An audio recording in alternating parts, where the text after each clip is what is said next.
If you've been concerned about your drinking during the holiday season, you might be thinking of a New Year's resolution to either cut back or give up on drinking.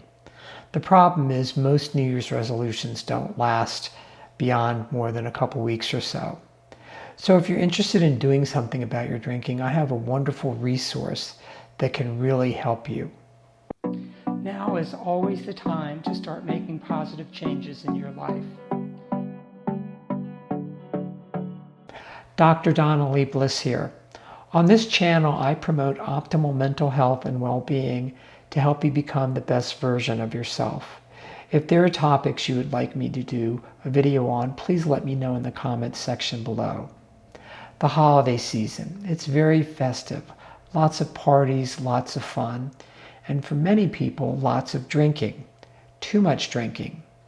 So if you've been concerned about your drinking and maybe think that you should do a New Year's resolution to cut back or stop, I'm going to tell you about a different resource you can use called Dry January that can actually help make a big difference in improving your health by looking at your relationship with alcohol. So what is Dry January? It's not a New Year's resolution. It is actually a public health initiative that has become very popular in the United States and Europe since it began in the United Kingdom in 2011.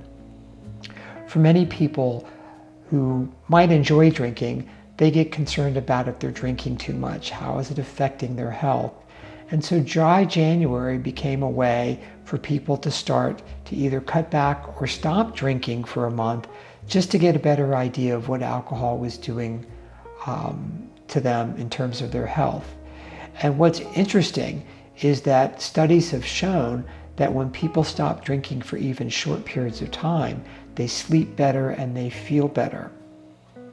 So one of the reasons that Dry January has become so popular is the health benefits that people receive when they quit drinking.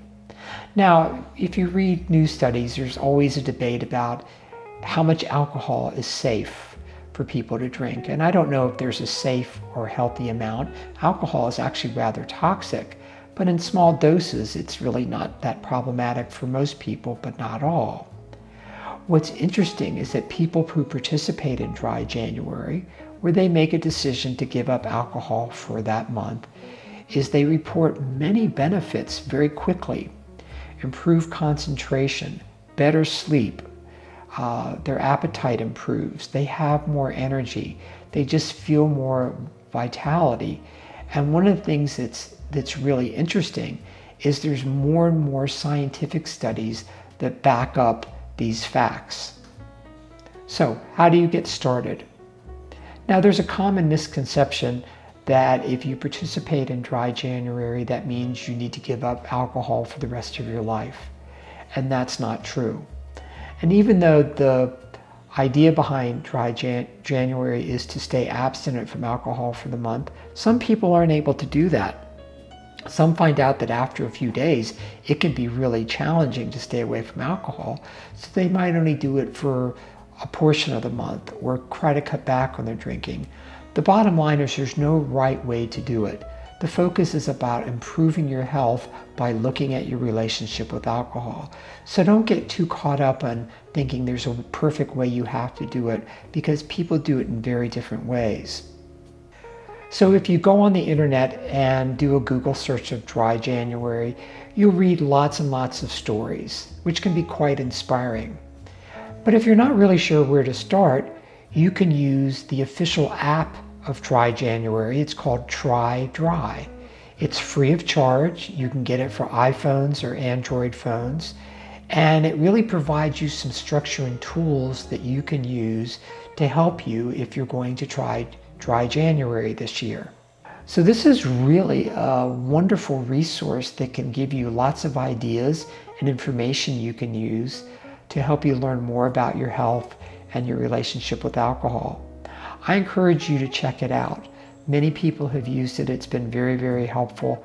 And I think for clients, when I talk to them about Dry January, I encourage them to check it out since it's so readily available and it's something that they can engage in and be more proactive about their health rather than just focus every day of, I can't drink, I can't drink.